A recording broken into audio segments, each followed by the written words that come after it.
What is going on, guys? Welcome to the first tutorial in the series that I've been waiting for so long to teach you guys.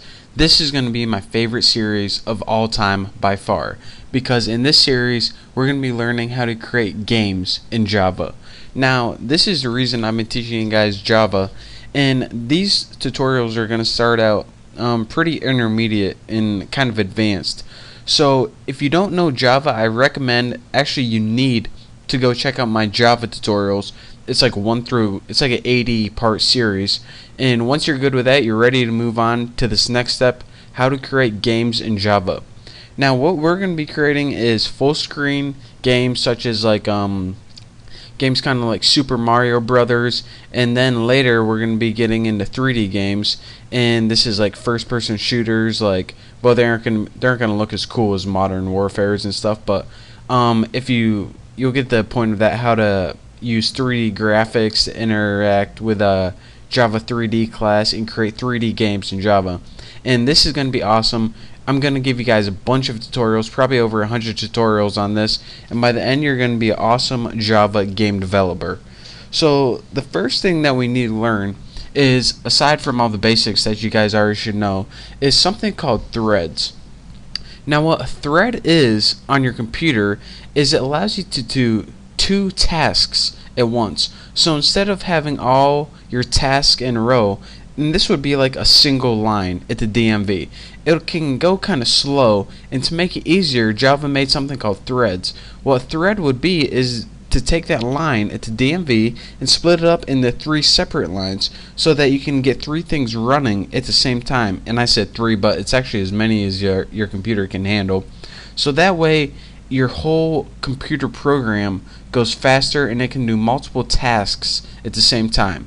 So if you're saying, alright, I know what a thread is now, it lets you do 2 things at once. So how exactly do you create a thread? Well, in order to create a thread, the most common way, or at least what we're going to be doing, is you need the implements, implements runnable. And what this means, this runnable interface right here, it takes a method called the run, and there's only one method in the runnable class, and this is the run method. So whenever we create our thread, the method run, and that's what you're going to be seeing right here. The type Apple must implement the inherited abstract method runnable run. So whenever you create a thread, this method run is automatically going to run. So if you had something called print out hello world and you started your thread, without even calling this run method, it's going to print out hello world. So let's go ahead and do some stuff to our Apple class. We're going to be treating this as a thread class. Now let's go ahead and make a string variable called name, an integer variable called time, and this is going to be the length. This is going to be the name of your thread, the length of time it pauses, pretty much, and just a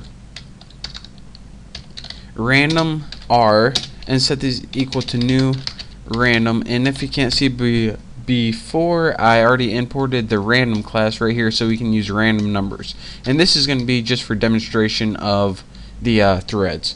So now let's go ahead and make a constructor, public Apple, or whatever you name your class, and for my argument I'm going to take the name of the thread, and we're going to be naming it later on, but let's just go ahead and set the name equal to s, and this is going to be the parameter we passed in, and let's also set that time and set this equal to r, or whatever you named your random object. Next, int, and put like 999. So the time is going to be anywhere in milliseconds between pretty much 0 time and 1 second. This is milliseconds, 1,000 is a second, but let's just go ahead and put 999 because it looks way cooler.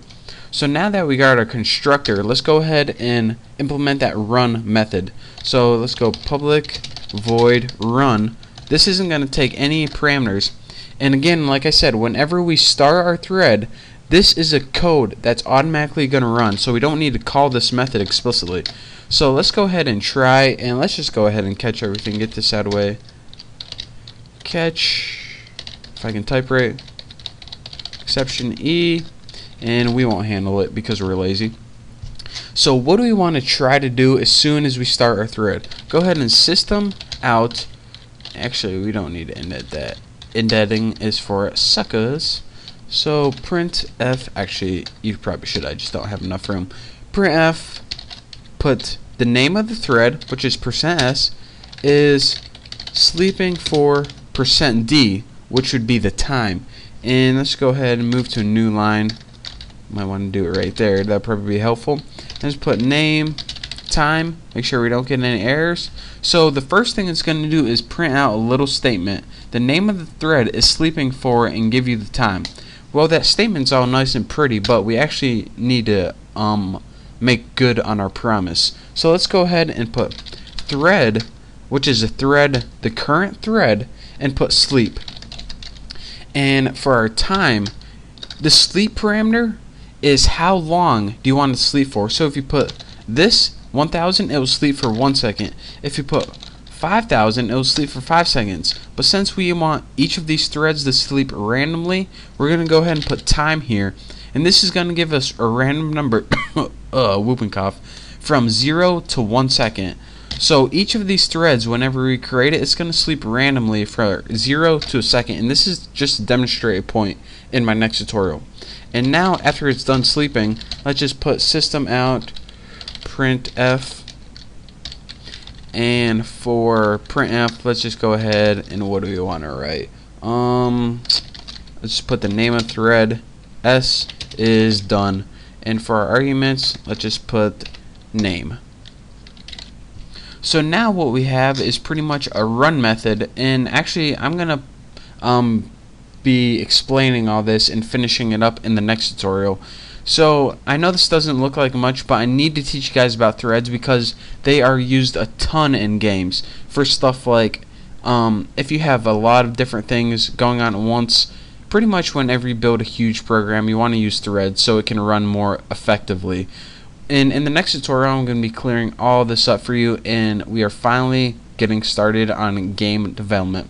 So thank you guys for watching. Don't forget to check out the next tutorial, and I will see you then.